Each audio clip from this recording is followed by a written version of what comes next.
لیکن اس وقت جو افغان گورنمنٹ تھی یا امریکن تھے وہ کہتے تھے نہیں جی ہماری کوئی انوالومنٹ ہے ہی نہیں، بلکہ پاکستان نے بہت سارے ایویڈنس بھی دیے کہ اگر آپ کی انوالومنٹ نہیں تو یہ پاکستان کے جو بھاگے ہوئے لوگ ہیں یہ وہاں پہ کیوں بیٹھے ہوئے ہیں، تو یہ ٹی ٹی پی وہاں پہ کیا کر رہی ہے۔ لیکن بہرحال اس کے بعد امریکن چلے گئے، جب چلے گئے تو پھر پاکستان کا یہ خیال آیا کہ اب ہماری اپنی گورنمنٹ وہاں پہ چلی جائے گی، کیونکہ طالبان پاکستان کے پاس ہی تھے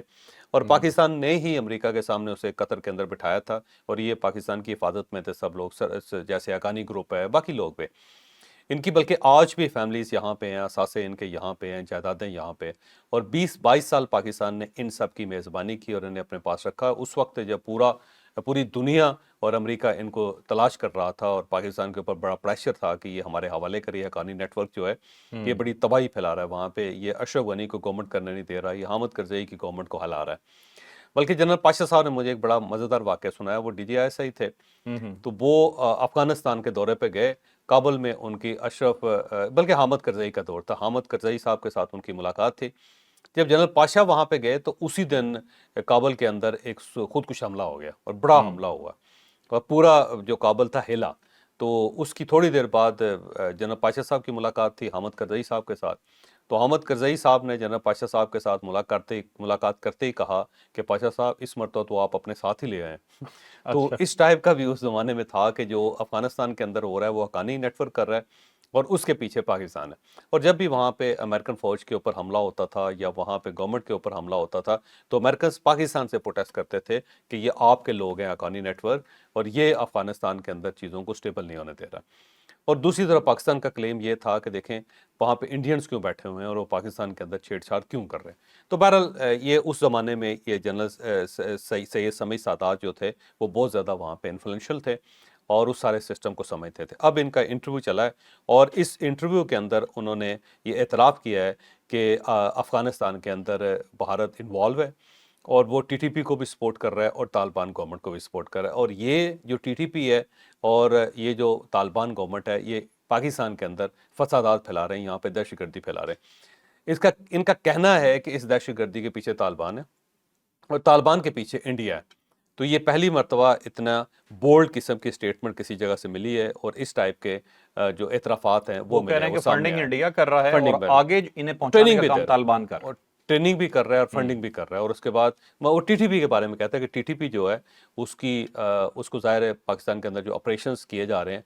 اس کی پیچھے پش بنائی جو طالبان کی ہے، اور اس سے پیچھے جو فنڈنگ ہے وہ انڈیا کی ہے، بی ایل اے کے بارے میں بی ایل اے اور بی ایل اے کے بارے میں، دونوں کے بارے میں بالکل آپ نے صحیح فرمایا۔ تو یہ ٹی ٹی پی اور بی ایل اے کے بارے میں پہلی مرتبہ ایک ایویڈنس آیا، اور وہ بھی افغانستان کے اندر سے آیا، اور ایک ایسا شخص بول رہا ہے جو بہت زیادہ انفلوئنشل تھا حامد کرزئی صاحب کے دور میں اور اشرف غنی کے دور میں۔ تو ایک ایسا آدمی جو وہاں پہ سسٹم کا حصہ رہا ہے، جب وہ اعتراف کر رہا ہے تو میرا خیال ہے اب کوئی چیز پیچھے رہ نہیں گئی۔ ہم انڈیا کو ہر جگہ پہ اب ہمیں ننگا کرنا چاہیے، بلکہ پاکستان کے پاس اس کے علاوہ بھی بہت زیادہ پروف ہیں جو پاکستان نے چائنا کو دیے تھے، پھر یو این کے اندر بھی رکھے گئے تھے، بلکہ کلبھوشن یادیو جو ہے اس کی سٹیٹمنٹ بھی ہر جگہ پیش کی گئی کہ دیکھ لیں یہ بندہ کیا کرتا رہا ہے اور کیا کر رہا تھا چابہار میں، اور کیوں اس سے مسلمانوں کا نام رکھا ہوا تھا، اور یہ نیوی کا آفیسر تھا۔ تو بہرحال وہ بھی ہے، اور باقی جو پورا نیٹ ورک ہے جو پاکستان کے اندر ہے ان میں سے بہت سارے لوگ گرفتار ہوئے، ان کے اعترافی بیانات اکٹھے کیے گئے، انہوں نے پورا چینل بتایا کہ دبئی پیسے بھجواتا ہے، دبئی سے پھر وہ پراکسیز ہوتی ہیں جن کے ذریعے پیسہ مختلف جگہوں سے ہوتا ہے وہ پاکستان آتا ہے، پھر ان اسیسنس کو یہ پیسہ دیا جاتا ہے جو مختلف لوگوں کے اوپر اٹیک کرتے ہیں، پھر کوئی آڈیو کالز جو ہیں وہ بھی ریکارڈ ہوئی ہیں، پھر واٹس ایپ میسیجز بھی ریکارڈ ہوئے ہیں۔ چند دن پہلے بھی آپ نے دیکھا ہوگا کہ D G I S P R نے بھی ایک کالز پیش کی تھی، بلکہ زیادہ پوری کمیونیکیشن،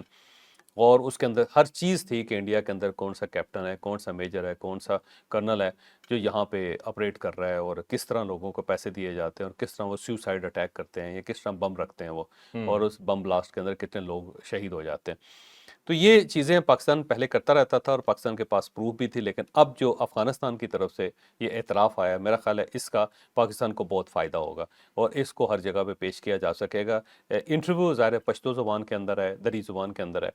لیکن اس کی ٹرانسکرپشن جو ہے وہ اویلیبل ہے پوری دنیا میں، اور بلکہ کوئی بھی شخص اس انٹرویو کو ٹرانسلیٹ کروا سکتا ہے، جو ٹرانسلیٹرز ہیں جو ایپس ہوتی ہیں اس کے ذریعے۔ تو میسج بڑا کلیئر ہے کہ طالبان جو ہے ان کے پیچھے انڈیا ہے، اور طالبان TTP کو سپورٹ کرتے ہیں اور وہ سپورٹ پاکستان کے اندر فسادات کی باعث بنتی ہے۔ یہ موجودہ حالات میں آپ کو لگا کہ کوئی پالیسی چینج کی ہوگی طالبان نے؟ یہ تو ان کا انٹرویو ہے، یہ ان کا دعویٰ ہے، لیکن کیا واقعی طالبان ابھی تک انڈیا کے ساتھ ہیں آپ اب کے اس خیال کے بارے میں دو رائے ہیں۔ ایک آراء تو یہ ہے کہ جو افغان کریکٹر ہے نا وہ بڑا دلچسپ ہے، وہ اسے جہاں سے فائدہ ہوتا ہے وہ فائدہ لیتا ہے۔ اگر انہیں امریکنز پیسے دیں گے تو امریکنز کے ساتھ رہیں گے، رشینز پیسے دیں گے تو رشینز کے ساتھ رہیں گے، انڈیا اگر انہیں مالی مدد دیتا ہے تو وہ اس کو بھی قبول کریں گے۔ تو ایک سائڈ سے افغان کلچر یہ بھی ہے کہ آپ باہر سے امداد لیں، باہر سے پیسہ جو دیتا ہے اسے وہ حصول کریں۔ دوسرا ان کا ایک اور نیشنلزم بھی ہے کہ جی ہم طالبان ہیں، ہم افغان ہیں اور افغانستان ہمارا ملک ہے اور اس کے اوپر کوئی حکومت نہیں کر سکا اور ہم نے کسی کو ٹکنے نہیں دینا۔ تو دوسرا کریکٹر یہ ہے کہ وہ اسٹیبلٹی نہیں آنے دیتے، وہ اپنے ملک کے اندر ہو یا کسی دوسرے ملک کے اندر ہو۔ تیسرا ان ٹھیک کا ہے، خیال یہ ہے کہ جو طالبانائزیشن ہے اس کو پھیلنا چاہیے، اسے ایران تک بھی جانا چاہیے، پاکستان تک بھی جانا چاہیے، یعنی جو خوشحال ملک ہیں ان کے ہمسائے میں اسلامی ملک ہیں ان تک ان کا یہ میسج جانا چاہیے اور وہاں پہ اس کی نرسری بننی چاہیے۔ تو ٹھیک ہے، تین ان کی ایفرٹس ہیں جو بعض اوقات نظر بھی آتی ہیں۔ اب یہ جو چائنا کا فیکٹر ہے نا اس میں اس نے کچھ ڈنٹ ڈالا ہے، ان کو سمجھایا بھی ہے کہ اگر آپ اس طرح ایران کے ساتھ لڑیں گے اور پاکستان کے ساتھ لڑیں گے تو الٹیمیٹلی نقصان آپ کا ہے، کیونکہ پہلے دنیا آپ کے خلاف ہے اور جو آپ کے دو قریبی ہمسائے ہیں جو آپ کو مدد دے سکتے ہیں، جو آپ کے لیے روٹس کھول سکتے ہیں، جہاں سے آپ کے لیے تجارتی مال آ سکتا ہے، جہاں پہ آپ تجارتی مال جس کے ذریعے بیرونی دنیا میں بھجوا سکتے ہیں، جس سے آپ اپنی سوسائٹی کو بہتر بنا سکتے ہیں، تو ان کے ساتھ آپ نہ لڑیں، نہ چھیڑ چھاڑ کریں ان کے ٹھیک ساتھ، ہے، کیونکہ اس طرح آپ کا گلا دبا دیا جائے گا اور آپ بالکل پھنس کے رہ جائیں گے۔ ہوں، اور اس کے اندر جو پاکستان نے کئی اسٹریٹجیز استعمال کی ہیں، جیسے واہ خان کی پٹی ہے، واہ خان کے پٹی کے اوپر پاکستان نے چھیڑ چھاڑ کر کے افغانوں کو بتا بھی دیا کہ اگر آپ نے زیادہ گڑبڑ کی تو ہم یہاں سے راستہ کھولیں گے اور چائنا اور تاجکستان کو کنیکٹ کر دیں گے پاکستان کے ساتھ اور آپ کا پورا ایک صوبہ غائب ہو جائے گا۔ ٹھیک ہے، تو اس کو بھی انہوں نے یہ میسج تھا۔ میسج تھا، اندازہ لگوانے کی کوشش کی کہ آپ جاگ جائیں ورنہ پاکستان بہت کچھ کرنے کی پوزیشن میں ہے۔ چائنا نے بھی اب ان کے پیچ کسے ہوئے ہیں، اس جو پیچ کسنے کا جو عمل ہے اس کے بعد طالبان کی طرف سے کچھ زیادہ چھیڑ چھاڑ نہیں کی جا رہی، بلکہ انہوں نے بہت سارے اپنے جو کمانڈرز ہیں TTP کے ان کی مدد کرنی بند کر دی، ان کا اسلحہ بھی انہوں نے جمع کر لیا اور ان کو ڈسپلیس کر رہے ہیں، یہ جو پاکستان اور افغانستان کے بارڈر ہے وہاں سے ان کو پیچھے دھکیل رہے ہیں کہ سینٹر میں چلے جائیں یا پھر بالکل ایران کے بارڈر پہ چلے جائیں یا پھر تاجکستان کے بارڈر یہاں پہ چلے جائیں یا پھر ازبکستان کے بارڈر کی ٹھیک طرف ہے، چلے جائیں تاکہ پاکستان سے دور ہو جائیں۔ اب یہ کیا تو یہ بھی جا رہا ہے، لیکن ساتھ ظاہر انڈیا سے اگر پیسہ مل رہے ہیں تو طالبان کبھی بھی وہ پیسہ لوز نہیں کریں گے، وہ ان کی پوری کوشش ہوگی کہ وہ $1 بلین جو انڈیا دیتا ہے اس کو بھی گریب کرتے رہیں۔ تو ہو ٹھیک ہے، سکتا ہے کبھی کبھی وہ چھیڑ چھاڑ کرتے ہوں، کبھی کبھی پاکستان کے ساتھ مل جاتے ہیں، ان کی اسٹریٹجی بھی ہو سکتی ہے، لیکن افغانستان کے اندر انڈیا کا عمل دخل ہے، TTP اور BLA کو سپورٹ انڈیا سے ہے 100%، اس کے اندر کوئی شک کی گنجائش نہیں۔ ٹھیک ہے، ٹھیک ہے، چلیں ناظرین چلتے ہیں دوسری سٹوری کی طرف۔ بہت ہی امپورٹنٹ سٹوری، انڈیا کی ایک اور ہانڈی پھٹ گئی ہے۔ یہ ورڈ یوز کیا تھا پشتن میں چور صاحب نے، آج میں تھوڑا سا ڈیٹیل میں بھی پوچھوں گا کہ ایکچولی ہوتا کیا ہے، لیکن یاد رکھیے کہ دنیا کے اندر کوئی بھی مستقل دوست نہیں ہوتا۔ ملک کی سطح کی بات کر رہا ہوں، فورن پالیسی میں کوئی مستقل دوست نہیں ہے، کوئی مستقل دشمن نہیں ہے۔ کل جو آپ کے دشمن تھے وہ آج آپ کے دوست ہو سکتے ہیں، اور ڈیپینڈ صرف یہ کرتا ہے کہ آپ دوسرے ملک کی ضرورت کتنی ہے یا آپ کی فورن پالیسی کیسی ہے، آپ دوسرے ملک کے ساتھ چل کیسا رہے ہیں۔ تو کچھ ایسے دوست جو انڈیا کے بہت گہرے دوست تھے اور گہرے مراسم تھے، اور وہ ملک مطلب ماضی میں ایسے رہ چکے ہیں کہ پاکستان کے مراسم شاید بہت زیادہ اچھے نہیں تھے۔ اب ایک ایسے ملک نے جی تہلکہ مچا دیا ہے، انڈیا میں زلزلہ آ گیا ہے، کوہرام مچا ہوا ہے، وہ پاکستان کے ساتھ آ کے کھڑا ہو گیا۔ اور کھڑا بھی کیا ہوا ہے، کہتا ہے جی کہ ہم تو قدرتی الائے ہیں۔ یہ کون سا ملک ہے اور انڈیا کو کتنا بڑا اس سے نقصان ہوا ہے، جانتے ہیں ڈیٹیل سے اس سٹوری میں۔ پہلے ہانڈی کی بات کرنی ہے یا دوست کی بات کرنی پہلے ہانڈی کی بات کریں۔ ہے؟ پنجاب کا جو پرانا کلچر ہے نا اس کے اندر مٹی کی ہانڈیاں ہوتی تھی اور مٹی کے مٹکے، مٹی کے برتن ہوتے تھے،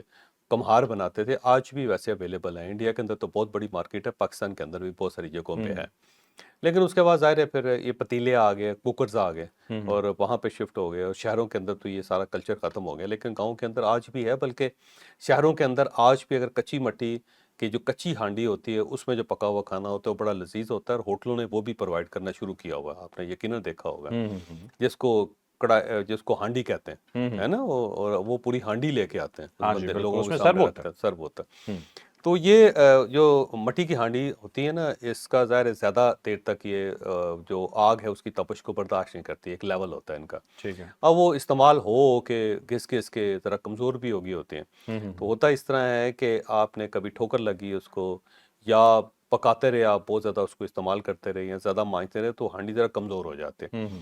اب کمزور ہونے کے بعد بہت سارے ایسے کھانے ہیں کہ جس میں آپ کو 4-4 5-5 گھنٹے اس ہانڈی کو چولہے کے اوپر رکھنا پڑتا ہے۔ کچھ اس ٹائپ کے کھانے بھی ہیں جو لمبا ٹائم لیتے ہیں۔ تو اب بڑا آپ نے گوشت اکٹھا کر لیا، پھر اس کے اندر باقی چیزیں بھی آپ نے ڈال لی، ہانڈی کے اندر آپ نے رکھیں،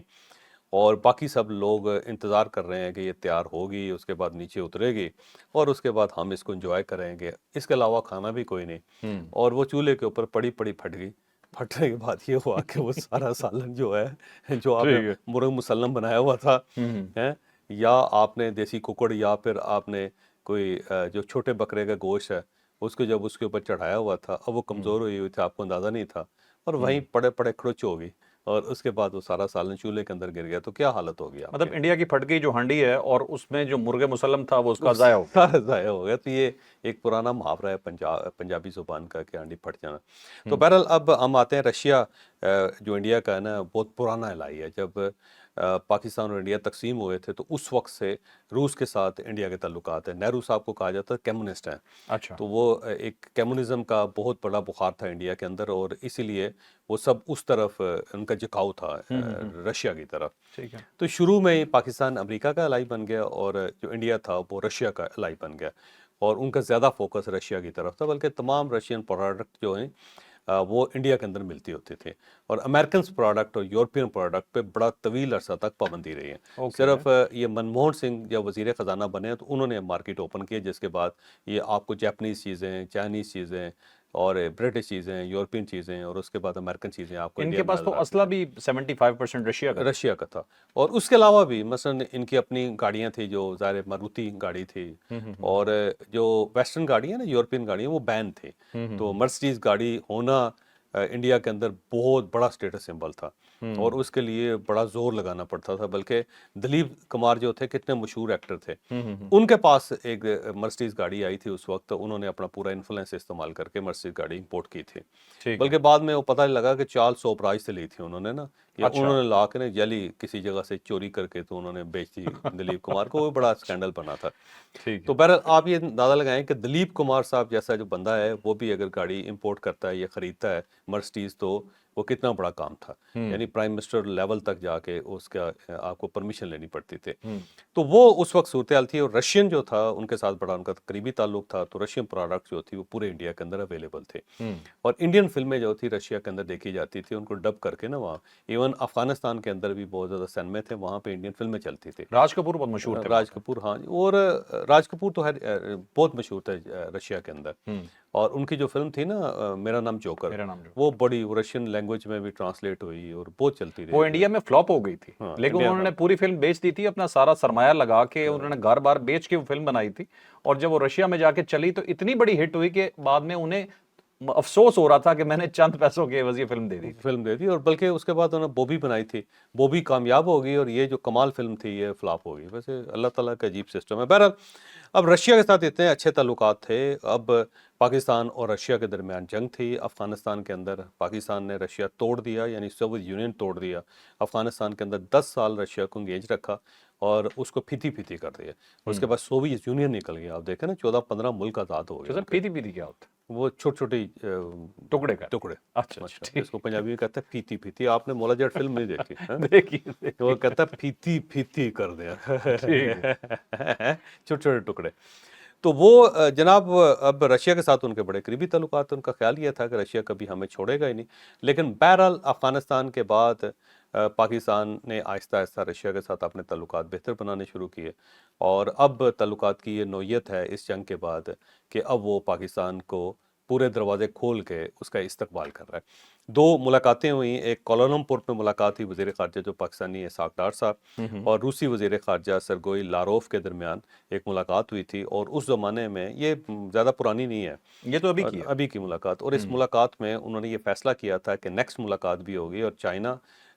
کو بھی ساتھ شامل کریں گے، اور SCO میں۔ رشیا، ہاں جی، رشیا اور اس کے بعد پاکستان، ان کا جو تعلق ہے وہ بہت بہتر ہو جائے گا ایس یو کے اندر جو، ہاں جی ہاں اور پراپر ایک الگ ملاقات ہوئی، اور اس ملاقات کے اندر بہت زیادہ وعدے وعید کیے گئے۔ جی۔ اس کے بعد طارق فاطمی صاحب کے سربراہی میں ایک وفد گیا پاکستان کا رشیا میں۔ اب طارق فاطمی صاحب اس لیے لے کے گئے ہیں، طارق فاطمی صاحب رشین زبان بڑی زبردست بولتے ہیں، اچھا۔ اور یہ رشیا میں امبیسڈر رہے ہیں۔ ان کا جو کیریئر تھا ایز اے ڈپلومیٹ وہ رشیا سے سٹارٹ ہوا، بلکہ جب 1971 میں پاکستان تقسیم ہوا تھا تو یہ بنگالی ہیں، تو آپ کو پتہ ہوگا طارق فاطمی صاحب بنگالی ہیں۔ جی جی۔ تو جب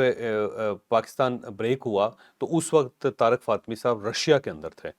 اور ان کے والدین جو تھے وہ ڈھاکہ میں تھے، اور یہ بڑے پریشان تھے کہ ان کو کس طرح یہ پاکستان لے کے آئیں، تو انہوں نے بڑا کوشش کر کے اپنا ڈپلومیٹک چینلز استعمال کر کے ان کو کلکتہ شفٹ کیا، اور وہاں سے پھر ان کو پاکستان لے کے آئے تھے۔ ٹھیک تو ہے۔ طارق فاطمی صاحب جو تھے اس وقت رشیا میں، تو یہ رشین زبان بڑی اچھی بولتے ہیں، اس لیے جب بھی رشیا کے اندر کوئی وفد بھیجا جاتا ہے تو طارق فاطمی صاحب کو بھیجا جاتا ہے۔ بڑی فلوئنٹ رشین زبان بولتے ہیں، اور رشین کے لہجے میں بولتے ہیں۔ تو اب یہ وہاں پہ گئے، اور ان کی وہاں پہ نائب وزیر اعظم اوور چک، ان کا نام بڑا مزیدار ہے ان کا، تو نائب وزیر اعظم جو اوور چک کے ساتھ ان کی ملاقات ہوئی ہے، اور وہاں پہ اوور چک نے ان کو یہ بتایا ہے کہ پیوٹن پاکستان کو اپنا اہم شراکت کار سمجھتا ہے، اور وہ یہ سمجھتا ہے کہ یہ ہم قدرتی اتحادی ہیں، یعنی پاکستان اور رشیا قدرتی اتحادی ہیں، اور ہمیں آگے بڑھنا چاہیے۔ تو یہ ایک بڑی خبر ہے جو ظاہر ہے اس وقت رشیا کے اندر گردش کر رہی ہے، اور وہاں سے انڈیا کے اندر آئی، تو انڈین میڈیا نے اس کو اٹھا لیا ہے، اور انہوں نے ہاتھ اپنے سر پہ رکھ لیے ہیں، اور انہوں نے کہنا شروع کر دیا کہ یہ کیا ہوا ہے، اور پاکستان کس طرح ہماری سفارتکاری کی جیب بھی کاٹ رہا ہے، اور یہ کتنا قریب آ گیا رشیا کے معاملے میں بھی، اور ایسا لگتا ہے کہ ہماری جو پشت ہے اس کو بالکل خالی کر دیا گیا، اب ہم کسی سائڈ سے سپورٹ نہیں ہمیں مل رہی۔ اب امریکن ان کے اتحادی بنے، جب وہاں پہ باقاعدہ صنعت کاری ہوئی انڈیا کے اندر، تو اس کے بعد ظاہر اتنی زیادہ ایکسپورٹ ہے، دونوں کے درمیان تعلقات بڑے اچھے تھے۔ پاکستان نے امریکنز کو اپنی سائڈ پہ کر لیا، ڈونلڈ ٹرمپ کو تو اپنے ساتھ ملا لیا، اور رشیا جو ان کا قدرتی اتحادی تھا، پرانا اتحادی تھا، اس نے اب پاکستان کو اپنا قدرتی اتحادی کہنا شروع کر دیا۔ تو یہ پاکستان کی بہت بڑی سفارتکاری ہے، اور انڈیا اس کے اوپر بہت زیادہ پریشان ہے، اور اس کو پریشان ہونا بھی چاہیے۔ اس کا مطلب یہ ہوا کہ نریندر مودی کا پورا پروجیکٹ جو تھا وہ فلاپ ہو گیا، اور اس نے اپنے دوست بھی کھو دیے، وہ سارے کے سارے دوست ان کے ہاتھ سے نکل رہے تو چوائس صاحب اس کا مطلب ہے کہ انڈیا کی جو ہانڈی ہے وہ پھیتی پھیتی ہو گئی۔ پیتی پیتی۔ چلیں اب چلتے ہیں جی اگلی سٹوری پہ۔ چوائس صاحب ایک خبر یاد آ گئی میں آپ کو بتانا کہ انڈیا نے ایک اور چیز شروع کی ہے بڑا سیریسلی، اس چیز کے اوپر وہ بڑے عرصے سے کام کر رہے تھے، اور پرابلم ان کا اسی چیز پہ آ رہا تھا، فورن پالیسی کے اندر اور کچھ اور چیزوں کے اندر، کہ وہ اپنے آپ کو مضبوط بنا سکیں، اپنی ہانڈی کو مضبوط بنا سکیں، ٹھیک ہے۔ اور اس کے لیے انہوں نے سوچا، یہ ایک فارمولا نکالا کہ جو جو ہانڈی ہے نا، لفظ آپ کے پاس آ جاتا ہے نا اس کو ذلیل کر کے رہتے ہیں۔ ہانڈی کو انہوں نے سوچا کہ ہم نے چلو گاؤ ٹھیک، موتر میں ڈبو کے رکھنا، یہ آتا یہ ہے۔ مضبوط بنے گی اور دوبارہ نہیں پھٹے گی۔ دیکھا، نکال لیا نا کہیں سے یار۔ میں نے ڈالنا تو ہوتا کہیں نہ کہیں، میں نے کہا چلے ہانڈی حد ہے کے یار ذریعے لاتے ہیں، ویسے۔ ٹھیک ہے۔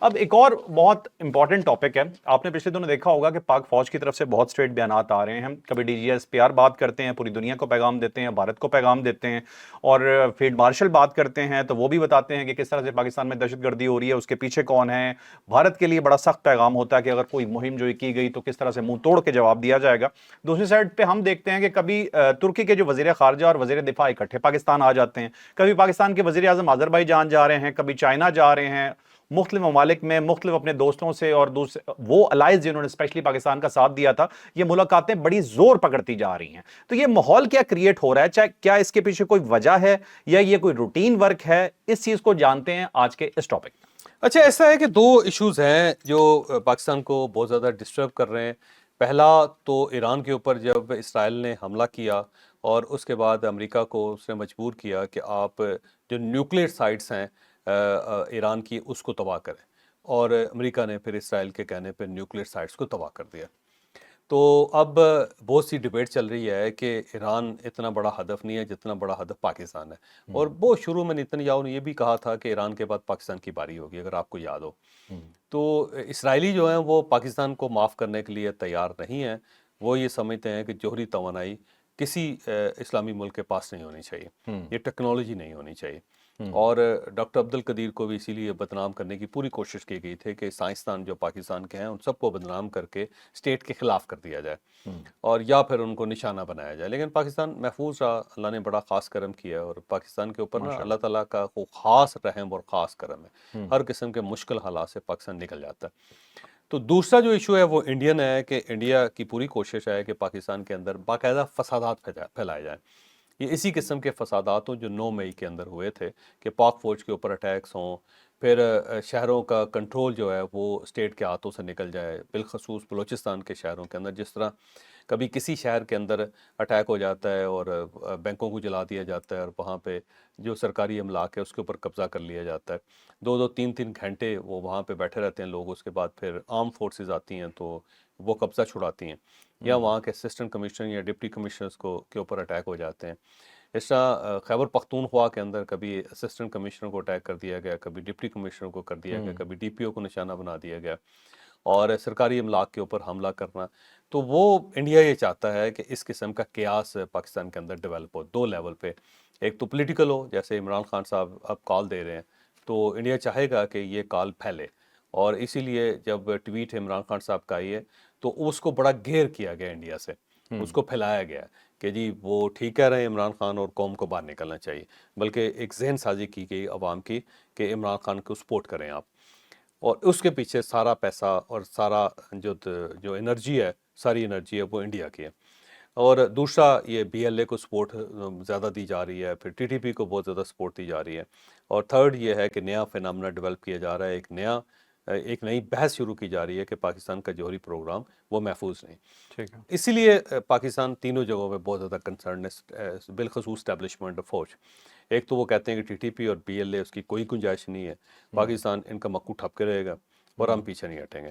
اور دوسرا وہ یہ کہہ رہے ہیں کہ یہ پراکسیز ہیں اور انڈین پراکسیز ہیں، اور باقاعدہ ثبوت دیے جا رہے ہیں۔ اب جو جنرل سمی ہے اس کے کلیم کے بعد تو میرا خیال ہے کوئی بحث بھی لا حاصل ہو کسر گیا، رہ ہی نہیں جاتا۔ کسر نہیں رہ جاتے۔ اور تیسرا یہ ہے کہ انڈیا جو ہے نا، پاکستان کا خیال یہ ہے، فوج کا خیال یہ ہے کہ یہ ضرور پاکستان کے اوپر اٹیک کرے گا۔ ابھی 27 سپٹمبر زیادہ دور نہیں ہے، لیکن پھر بھی 1-2 مہینے درمیان میں ہے، تو آر ایس ایس کا جو 7 سالہ تقریبات کا فنکشن ہے اس سے پہلے انڈیا کو چھیڑ چھاڑ کرے گا، تو پاکستان نے فوکس کیا ہوا ہے، تو بار بار وہ انڈیا کو، دنیا کو یہ میسج دے رہا ہے کہ ہمارا جوہری پروگرام محفوظ ہے، اور اگر کسی نے اس کے ساتھ چھیڑ چھاڑ کی تو ہم نے بالکل ٹالریٹ نہیں کرنا، اور یہ جو بی ایل اے اور ٹی ٹی پی کے پیچھے انڈیا ہے اس کو بھی برداشت نہیں کریں گے، ان کو واش آؤٹ کر کے رہیں گے ہم کچھ بھی، اور انڈیا نے اگر کوئی مہم جوئی کی تو اس کا دندان شکن جواب دیا جائے گا۔ تو پاکستان بار بار یہ پوائنٹ اسٹیبلش کر رہا ہے، ورلڈ لیول پہ بھی، انڈین لیول پہ بھی، اور پاکستان کے اپنے لوگوں کے ذہن کے مطابق بھی، کہ لوگ یاد رکھیں کہ یہ خطرات پاکستان کو لاحق ہیں اور ہمیں اس کے لیے تیار رہنا چاہیے۔ ٹھیک ہے، اور یہ جو ہماری سیاسی ملاقاتیں ہیں چوہدری صاحب، یہ بھی اسی زمرے میں ہیں یا یہ ویسے ہی فورن پالیسی کے لیے ہو رہی ہے؟ کون سی سیاسی ملاقات ہے؟ یہ جس کے اندر ہمارے جو وزیر اعظم ہے وہ دوسرے ممالک میں جا رہے ہیں، جیسے ہاں وہ آذربائیجان تو گئے، ترکی جاتے ہیں۔ میرا خیال ہے 10 مئی کے بعد پاکستان کی عزت میں بہت اضافہ ہوا، اور برادر اسلامی ملک تو بہت زیادہ پاکستان کو اس سے سپورٹ کر رہے ہیں، ٹھیک ہے، اور ہمارے وزیر اعظم بھی جا کے سفارتکاری کر رہے ہیں کہ کل کو اگر پاکستان کو ضرورت پڑے تو یہ سب ملک پاکستان کے شوہر ساتھ صاحب کھڑے ہوں۔ انڈیا نے الزام لگایا ترکی پہ ڈائریکٹلی کہ وہ انوالو تھا جنگ کے اندر، ان کے ہینڈلرز یہاں پہ موجود تھے، جو ایک فضول بات تھی بالکل، ٹھیک ہے، لیکن دوسری سائڈ پہ جب آپ یہ دیکھتے ہیں کہ ان کے وزیر خارجہ اور ان کے جو ہیں دفاعی وزیر ہیں وہ دونوں پاکستان اکٹھے تشریف لاتے ہیں، تو ان ملاقاتوں کو ہم نارمل لیں یا یہ بھی کچھ اس تھوڑی کے سی پیچھے ہے؟ بہتر ہیں اور پرانے حالات سے بہتر ہیں، لیکن انڈیا کی ملاقاتیں زیادہ ہوتی ہے، کوارڈ گروپ دیکھ لیں اس کے اندر جو ہوئی، تو آپ دیکھیں گے تو انڈیا کے اندر تو زیادہ لوگ دورے کرتے ہیں، اور انڈین وزیر خارجہ بھی زیادہ ملکوں میں جاتے ہیں، تو ہم نے تو کبھی اعتراض نہیں کیا کہ وہاں پہ کیوں گئے۔ ٹھیک ہے، تو انڈیا کو یہ بڑی تکلیف ہے کہ یہاں کوئی لوگ آ کیوں رہے ہیں اور یہ وہاں پہ جا کیوں رہے ہیں۔ بھائی ہماری مرضی، ہمارا ملک ہے، ٹھیک ہم ہے، نے اپنی سفارتکاری کو دیکھنا، آپ اپنی سفارتکاری دیکھیں۔ مطلب ہماری فوج جاگ رہی ہے اور متحرک ہے، اور دوسری سائڈ پہ جو ہمارے سیاستدان ہیں وہ ایک نارمل روٹین میں اپنا امیج بہتر بنانے کے لیے یا بہتر امیج کو آگے لے جانے کے لیے کوشش جاری ملک رکھیں۔ کے امیج پہ کام کر رہے ہیں۔ ٹھیک ہے، ٹھیک ہے ناظرین، آپ نے آج کا ویلاگ دیکھا، یقیناً بہت انفارمیٹیو رہا ہوگا، لائک شیئر سبسکرائب کرنا بالکل نہیں بھولیں گے۔ اجازت دیجیے، اللہ حافظ، پاکستان زندہ باد۔